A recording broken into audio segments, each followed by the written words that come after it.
ಸ್ನೇಹಿತರೆ ನಮಸ್ಕಾರ. ಇವತ್ತಿನ ವಿಡಿಯೋ ವಿಷಯ ತುಂಬಾ ಚೆನ್ನಾಗಿದೆ. ಸತ್ತ ಮೇಲೂ ಬದುಕಲು ಹೇಗೆ ಸಾಧ್ಯ? ಏನ್ ಸರ್, ನೀವೇ ಹೇಳ್ತಾ ಇದ್ದೀರಾ ಸತ್ತೋಗ್ತಾರೆ ಅಂತ. ಸತ್ತೋದ್ಮೇಲೆ ಹೆಂಗ್ ಸರ್ ಬದುಕೋದು? ಕುವೆಂಪು ಬದುಕಿದ್ದಾರೆ ಅನ್ಸುತ್ತೆ, ಬೇಂದ್ರೆ ಬದುಕಿದ್ದಾರೆ ಅನ್ಸುತ್ತೆ, ಬಸವಣ್ಣ ಬದುಕಿದ್ದಾರೆ ಅನ್ಸುತ್ತೆ, ಅಲ್ವಾ? ಇನ್ನು ಮಹಾತ್ಮ ಗಾಂಧೀಜಿ ಅಟ್ಲೀಸ್ಟ್ ಅವರ ತತ್ವ ವಿಚಾರಧಾರೆಗಳು ಆ, ಕೊಂಚ ಬದುಕಿದೆ ಅಂತ ಅನ್ಸುತ್ತೆ.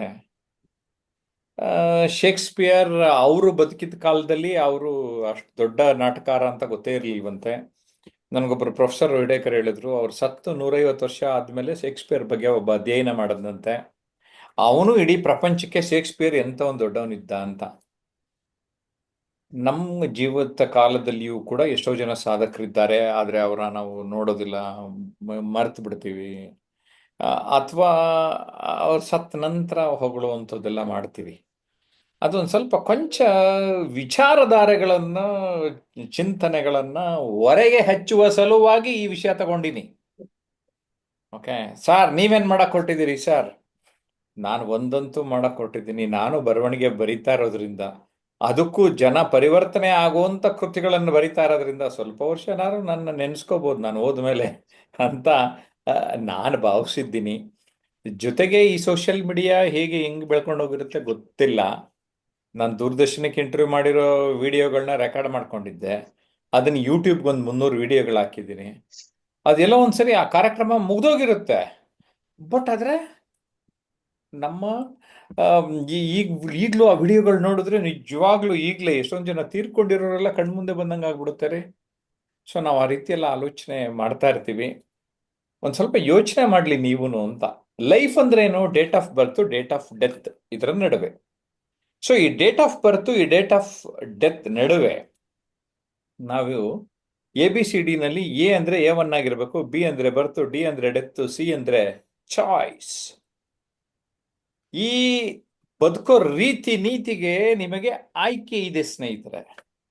ಆ ಆಯ್ಕೆಯನ್ನ ಸರಿಯಾಗಿ ರೂಪಿಸಿಕೊಂಡರೆ you can live larger than your life.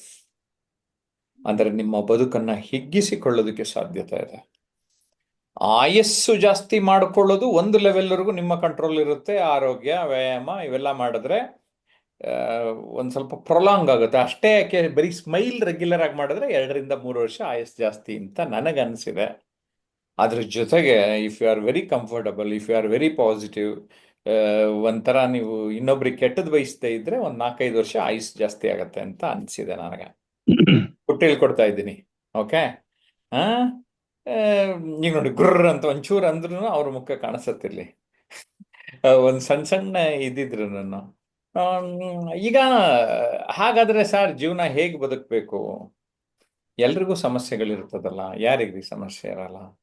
ಆದ್ರೆ ಆ ಸಮಸ್ಯೆಗಳನ್ನ ನೋಡುವ ರೀತಿ ನೀತಿ, ದೃಷ್ಟಿಕೋನ ನಾವು ಬದಲಿಸ್ಕೋಬೇಕಾಗ್ತದೆ. ಕರೆಕ್ಟಾ?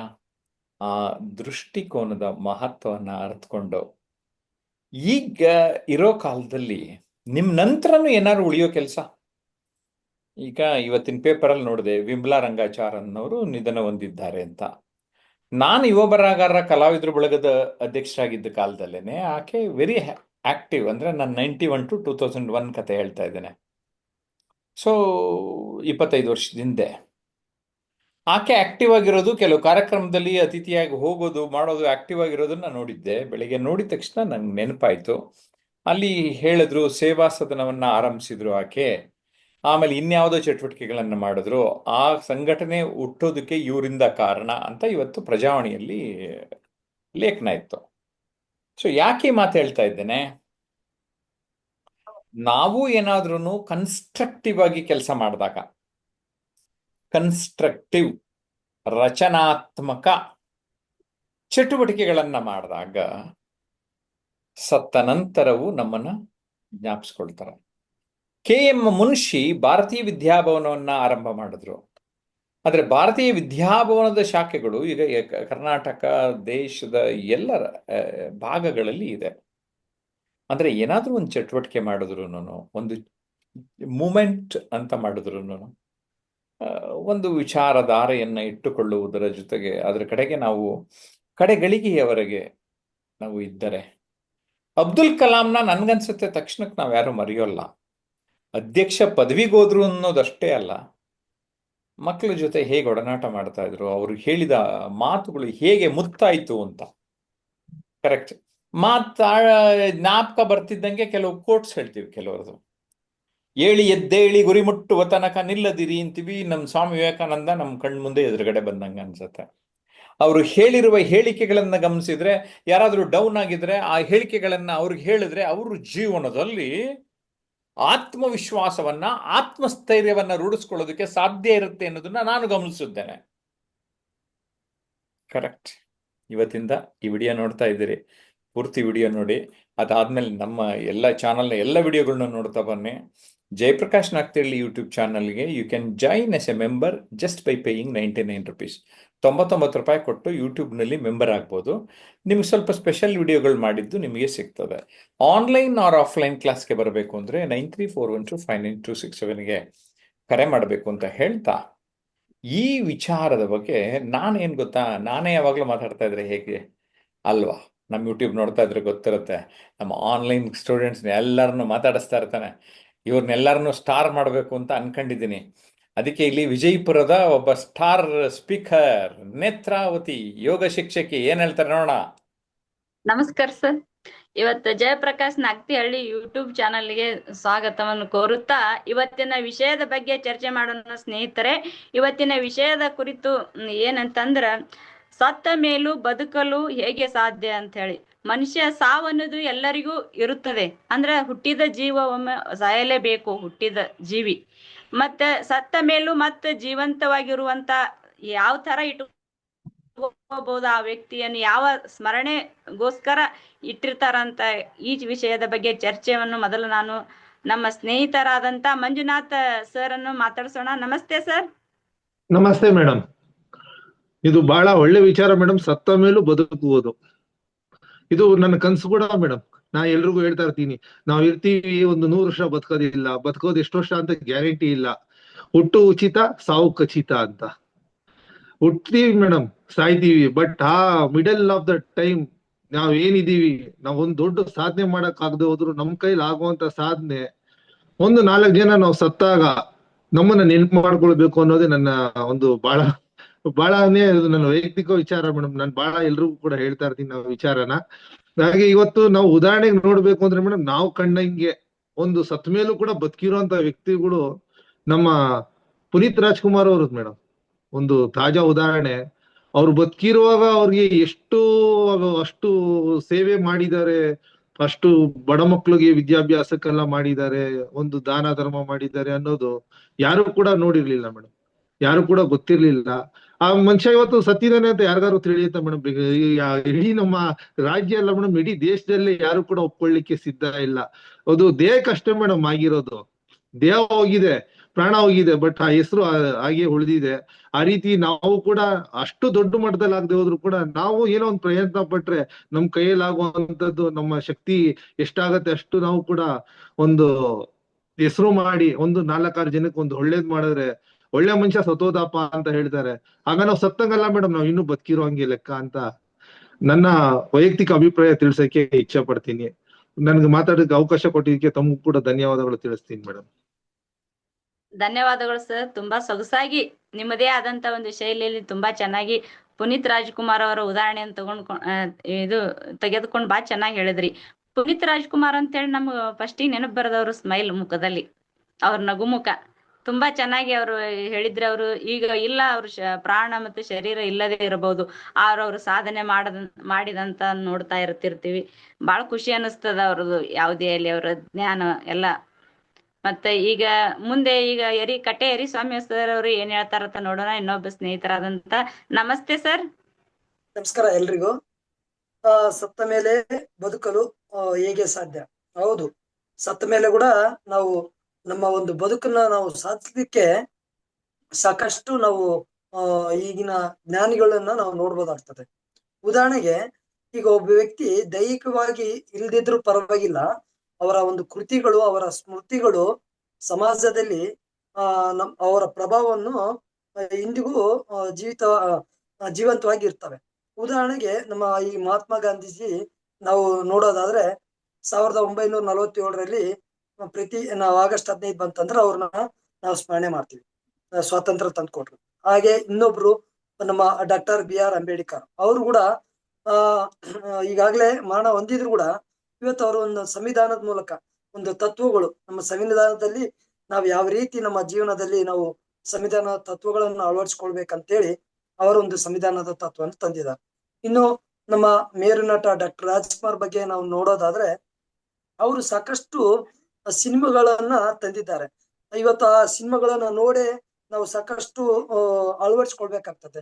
ಉದಾಹರಣೆಗೆ ತಾಯಿಗೆ ತಕ್ಕ ಮಗ, ಆಮೇಲೆ ಬಂಗಾರದ ಮನುಷ್ಯ, ಇವೆಲ್ಲ ಇವು ನೋಡಿದ್ರೆ, ಆಮೇಲೆ ಪ್ರತಿ ನವೆಂಬರ್ 1 ನಾವು ಕನ್ನಡ ರಾಜ್ಯೋತ್ಸವ ನಾವು ಆಚರಣೆ ಮಾಡ್ಬೇಕಾದ್ರೆ ಹುಟ್ಟಿದರೆ ಕನ್ನಡ ನಾಡಲ್ಲಿ ಹುಟ್ಟಬೇಕು ಅಂತ ಹಾಡು ಆಡುವ ಮೂಲಕ ಇವತ್ತಿಗೂ ನಾವು ಅದನ್ನ ಕೇಳ್ತಾ ಇರ್ತೀವಿ.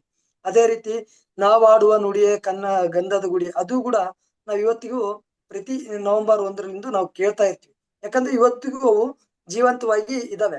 ಹಾಗಾಗಿ ಇನ್ನೂ ನಾವು ನೋಡ್ತಾ ಹೋದ್ರೆ ಈ ಲೇಖಕರು, ಆಮೇಲೆ ಕವಿಗಳು, ವಿಜ್ಞಾನಿಗಳು, ಕಲಾವಿದರು ಅವರು ಕೂಡ ತಮ್ಮ ಕೃತಿಗಳ ಮೂಲಕ ಜೀವಂತವಾಗಿ ಜೀವಿಸ್ತಾ ಇದ್ದಾರೆ.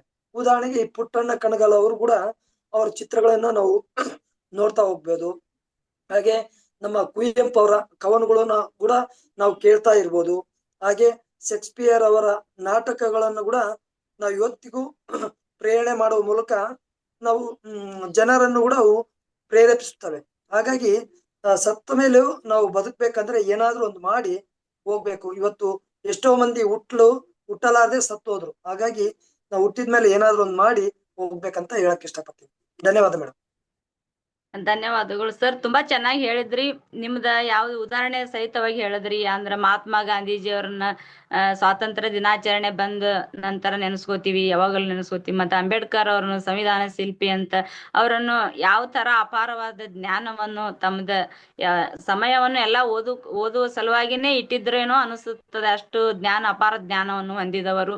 ಮತ್ತ ಈಗ ರಾಜ್ಕುಮಾರ್ ಅವ್ರ ಬಗ್ಗೆ ಹೇಳಿದ್ರೆ, ಅವ್ರ ನಟನೆಯನ್ನು, ಮೇರು ನಟ ಅವರು ಎಷ್ಟು ಅವ್ರ ನಟನೆಯನ್ನು ನೋಡ್ತಾ ಇದ್ರೆ ಇವತ್ತಿಗೂ ಕೂಡ ಅವರ ಸಿನಿಮಾಗಳು ನೋಡ್ತಾ ಇದ್ರೆ ಏನೋ ನೋಡ್ಬೇಕೆ ಅನಿಸ್ತದ. ತುಂಬಾ ಚೆನ್ನಾಗಿ ಸೊಗಸಾಗಿ ಇದು ಹೇಳಿದ್ರಿ ಸರ್, ಧನ್ಯವಾದಗಳು. ಈ ವಿಷಯದ ಬಗ್ಗೆ ಅನಂತ ಕೃಷ್ಣ ಮೋಹನ್ ಸರ್ ಏನ್ ಹೇಳ್ತಾರ ಕೇಳೋಣ. ನಮಸ್ತೆ ಸರ್. ನಮಸ್ಕಾರ ಮೇಡಮ್. ಇವತ್ತಿನ ಸತ್ ಮೇಲೂ ಬದುಕಲು ಹೇಗೆ ಸಾಧ್ಯ ಅನ್ನೋದಕ್ಕೆ ಇವತ್ತು ನಮ್ಮ ಸಾಧಕರು ಮಾಡಿರೋ ಸಾಧನೆಗಳೇ ಅದಕ್ಕೆ ಕಾರಣ. ಇವತ್ತು ಅವ್ರ ಬಗ್ಗೆ ನೆನ್ಸ್ಕೊಂತೀವಿ ಅಂದ್ರೆ, ಇವಾಗ ಮದರ್ ತೆರೇಸಾ ಆಗಿರ್ಬೋದು, ಗಾಂಧೀಜಿ ಅವರಾಗಿರ್ಬೋದು, ಸ್ವಾಮಿ ವಿವೇಕಾನಂದ ಆಗಿರ್ಬೋದು, ಭಗವಾನ್ ಸತ್ಯಸಾಯಿ ಅವರಾಗಿರ್ಬೋದು, ಅಂಬೇಡ್ಕರ್ ಆಗಿರ್ಬೋದು, ಬಸವಣ್ಣವರಾಗಿರ್ಬೋದು, ಇನ್ನ ಬಾಲಸುಬ್ರಹ್ಮಣ್ಯಂ ಅವರಾಗಿರ್ಬೋದು, ಇನ್ನ ನಮ್ಮ ತಂದೆಯವ್ರ ಭಗವದ್ಗೀತೆ ಬಗ್ಗೆ ಹೇಳಿರೋರು, ಯಾರನ್ನೇ ತಗೊಳ್ರಿ, ಅವ್ರನ್ನ ಇವತ್ತು ನಾವು ಏನೇ ಬಂದಾಗ ಅವರು ಮದರ್ ತೆರೇಸಾ ಅವ್ರ ಸೇವೆ ಕಂಡಾಗ ಅವ್ರು ನೆನಪಾಗ್ತಾರೆ. ಬಸವಣ್ಣವ್ರ ವಚನ ಕಂಡಾಗ ಅವ್ರದ್ದು ನೆನಪಾಗ್ತಾರೆ. 147 ದೇಶದಲ್ಲಿ ಸಾಯಿಬಾಬಾ ಅವರು ಸೇವೆ ಮಾಡ್ತಿರೋದು ನೋಡಿದ್ರೆ ಅವಾಗ ಅವ್ರು ಕಾಣ್ತಾರೆ.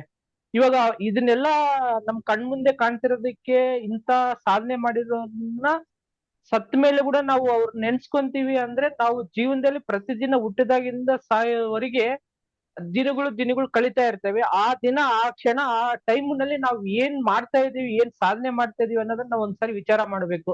ಯಾಕಂದ್ರೆ ಇಂಥ ಜವಾಬ್ದಾರಿಯುತವಾದಂತಹ ಒಂದು ಸಂಘ ಅಂದ್ರೆ, ಇವಾಗ ನಾವು ಇವಾಗ ನಮ್ಗೆ ಕೊಟ್ಟಿದ್ದಾರೆ, ಸತ್ ಮೇಲೆ ಕೂಡ ಬದುಕಲು ಹೇಗೆ ಸಾಧ್ಯ ಅಂತ ನಮ್ಗೇನ್ ಇವಾಗ ತಲೆಯಲ್ಲಿ ಹಾಕಿದಾರಲ್ಲ.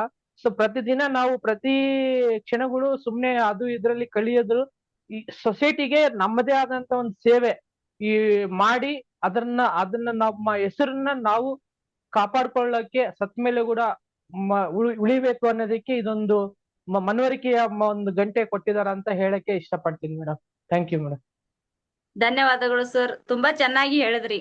ಅಂದ್ರೆ ಈಗ ಯಾವುದೇ ಅಲ್ಲಿ ಮನುಷ್ಯ ಸತ್ತ ಮೇಲೂ ಬದುಕಲು ಹೇಗೆ ಸಾಧ್ಯ ಅಂತ ಅನ್ನೋದು ಒಂದು ಸರ್ ತುಂಬಾ ಚೆನ್ನಾಗಿ ಇದು ಕೊಟ್ಟಿದ್ದಾರೆ ವಾಕ್ಯ ವಿಷಯದ ಬಗ್ಗೆ. ಈಗ ಮಹಾಭಾರತ ಮತ್ತು ರಾಮಾಯಣ ನೋಡ್ತೀವಿ ನಾವು, ಅವು ಪ್ರಾಚೀನ ಗ್ರಂಥ, ಅವಾಗಿನ ಮಹಾಕಾವ್ಯಗಳು. ಆ ಯಾವ ಕಾಲದಾಗಿದ್ದೋ ಅನ್ನೋದೇ ಅದು ಉಯ್ಯಗೂ ನಿಲ್ಲುಕಲಾರದಷ್ಟು ಪ್ರಾಚೀನತೆ ಮೆರೆದಂಥದ್ದು. ಮಹಾಭಾರತವನ್ನು ಬರೆದವರು ವೇದವ್ಯಾಸರಂತ ಇವತ್ತಿಗೆ ಹೇಳ್ತಿರ್ತೀವಿ. ಅಂದ್ರೆ ಅವರು ಆ ಬರೆದಂತ ಬರವಣಿಗೆ ಆ ತರ ಇದೆ, ಅದು ಎಲ್ಲರ ಮನ ಮುಟ್ಟುವಂಥದ್ದು. ಮಹಾಭಾರತ ಅಂದ್ರೆ ಎಲ್ಲರಲ್ಲೂ ಅದನ್ನು ಅಳವಡಿಸಿ ಅದ್ ನೋಡ್ಬೇಕು ಅಂತೇಳಿ ಅದು ಎಲ್ಲರಿಗೂ ಇಷ್ಟವಾಗೋದಂತ ಕಾವ್ಯಗಳು. ರಾಮಾಯಣ ನೋಡ್ತಾ ಇದ್ರೆ ಅದು ರಾಮಂದು, ದಶರಥ ಎಲ್ಲರೂ ಕತೆ ಪ್ರತಿಯೊಬ್ಬರಿಗೆ ಹೇಳಿದ್ರು ಮನೆ ಕೇಳಿದ್ರು ಅವ್ರ ವಾಲ್ಮೀಕಿ ಬರೆದಂತ ಜ್ಞಾನ ಅಪಾರವಾದ ಸಂಪತ್ತು ಅದರೊಳಗೆ ಇದೆ ಅಂತ ಹೇಳಕ್ ಇಷ್ಟಪಡ್ತೀನಿ. ಧನ್ಯವಾದಗಳು ಸರ್. ಇವತ್ತಿನ ದಿವಸ ಜಯಪ್ರಕಾಶ್ ನಾಗ್ತಿಹಳ್ಳಿ ಯೂಟ್ಯೂಬ್ ಚಾನಲ್ವನ್ನು ಚೆನ್ನಾಗಿ ನೋಡಿ ಮತ್ತ ಲೈಕ್ ಮಾಡಿ, ಸಬ್ಸ್ಕ್ರೈಬ್ ಮಾಡಿ, ಮತ್ತ ಹೆಚ್ಚು ಕಮೆಂಟ್ ಮಾಡುವ ಮೂಲಕ ಮಾಡಿ ಅಂತ ಹೇಳಿ ನಾನು ಧನ್ಯವಾದಗಳನ್ನು ಹೇಳ್ತೀನಿ ಸರ್. ಧನ್ಯವಾದಗಳು.